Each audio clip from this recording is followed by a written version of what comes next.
it's a guy. Your father is a pervert. You are a fucking cunt. You transvestites are full of shit, you bathroom bills. What are you doing here, dressed like a girl? You're serious about this, aren't you? Look at you. You're disgusting. You are going to burn in hell.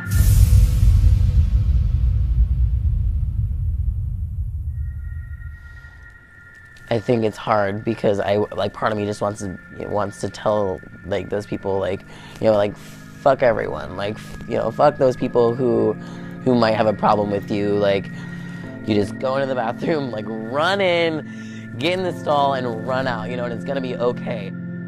I don't let what's in between my legs define me. I think I was born in the wrong body. I don't think it has nothing to do with how I was raised.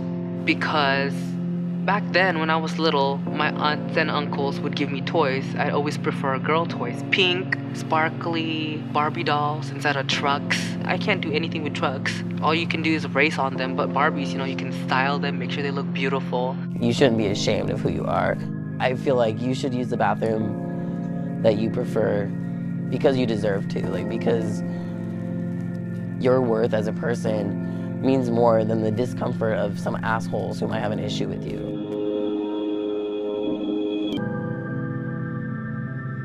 It's sort of the whole bathroom problem. It scares me because I don't want to be in that spotlight, and which is why I don't use public bathrooms.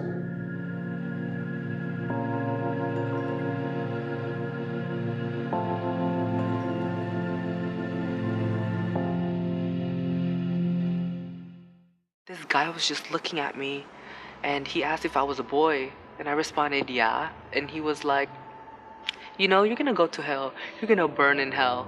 But that really got through me.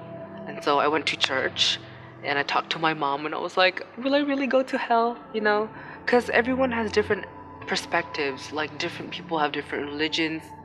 Different religions value different things. Different religions see things differently. And I don't think it's a sin. What I think is a sin is not being you. There are a lot of trans people who are really scared to use the restroom that aligns with their gender identity because they're afraid of being outed and potentially, even hurt, or if someone finds out. It's when you don't know is the scary part. When you don't have anyone else that can walk in with you. When you don't have a unisex bathroom to go into. That's what makes it the scariest. I think the idea of having gender-neutral bathrooms is a temporary solution to a bigger problem. Like, it feels a little bit more like a segregated bathroom rather than, something that's like, it's like, here, we created your little cubby. Like, you can hide in there and you can just stay in there and it'll be okay. It's safe there, you're not going to get assaulted in a gender-neutral bathroom. You're not going to be outed in a gender-neutral bathroom. Those are the reasons why I feel like trans people use the gender-neutral bathroom, not because it feels good, not because it's validating, that's for sure. If it would be validating to use the bathroom of your choice that aligns with your correct gender, that's validating. Let's say like the Safeway bathroom, that's an awesome bathroom because it's a one-person bathroom, you can lock the door. It's not one of those bathrooms. It's one of those when there's like many different stalls and someone could literally walk in and be like, you're a guy or you're a girl, get out and use your right bathroom and whatever. When in all reality, you're transgender and all that stuff. Right. There are a lot of people who have been killed over these kinds of things. It's not a joke. So, someone calling someone out in a restroom isn't necessarily just humiliating. It can also be dangerous. And they'll just go like on and on about how, if I'm in the bathroom, I don't want some like woman in there with me, like, it makes me uncomfortable. I'm like, oh really? It makes you uncomfortable? Well, let me tell you, buddy, it makes me way more fucking uncomfortable than it does for you because like you're not putting your life in danger. You don't have that threat. Like, you don't feel like you don't belong there. You don't feel like, that uncomfortability and like that pain of not having the correct parts in the first place, like people don't really understand. just because they have such an adamant like belief against it, that they feel like they can degrade you and they can put you down and they can tell you like how you should be and what bathroom you should be using and what your pronoun, what your gender is. That's not their call. It's not it's not their body, you know, it's yours. Like last I checked, I didn't think that, you know, all men using restrooms are pulling down everyone's pants and checking what their genitalia is, you know what I'm saying?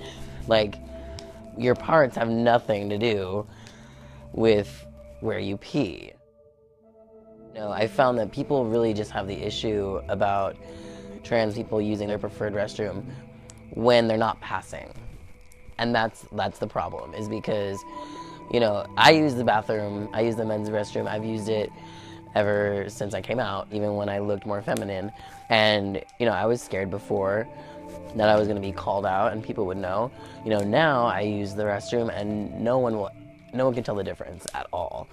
You know, and it's okay now just because I look male. Like, you know, and that's that whole idea of passing and looking the correct gender is, you know, it's a social construct and it's stupid, and that shouldn't be the reason why someone uses the bathroom of their choice. I asked my dad, I was like, I feel like I'm supposed to be a girl.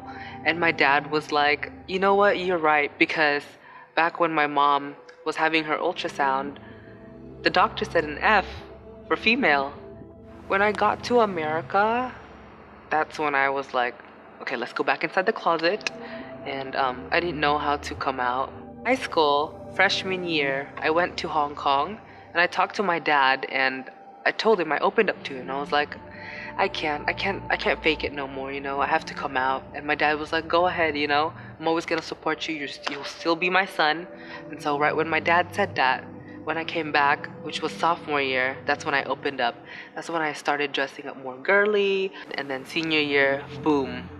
Hello, Brooklyn is born. And your king and queen are Bruce and Brooklyn!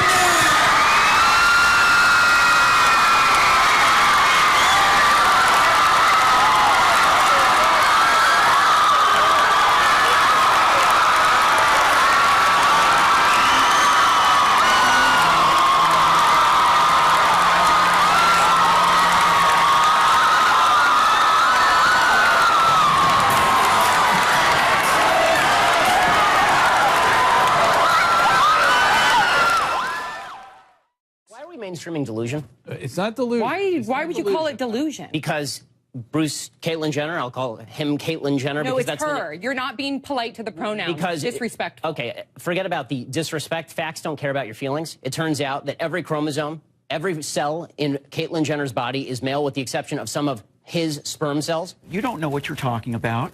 You're not educated on genetics. Would you like to discuss the genetics or no? Well, no, what no. are your genetics, sir? So I'd stay away from the genetics and back to the brain scans. You cut that out now, or you'll go home in an ambulance. Yeah, that seems mildly inappropriate for a political discussion. I know that right now you still need to have a medical diagnosis in order to be treated as a trans person. I had to go see a therapist, and the reason why I had to go see a therapist was to get diagnosed. And of course that like hurt my pride a bit, you know, because I'm not sick. You know, I don't have a mental illness. I have a problem I'd like to get fixed. You know, like I wanted my body to align with my brain. And for someone to call you delusional after you've finally figured out who you are, like after all that work, after everything you've gone through, is like insane, because, you know, my gender identity is no different than anyone else's. I just had to work harder for it. Anyone I've ever interacted with who doesn't know I'm trans and then I tell them, they leave with being shocked, like being in awe, because they're like, oh, you're not so bad, like you're not so scary, and I'm like, we never were, you know, like it doesn't get scarier than this, okay, like we're just people.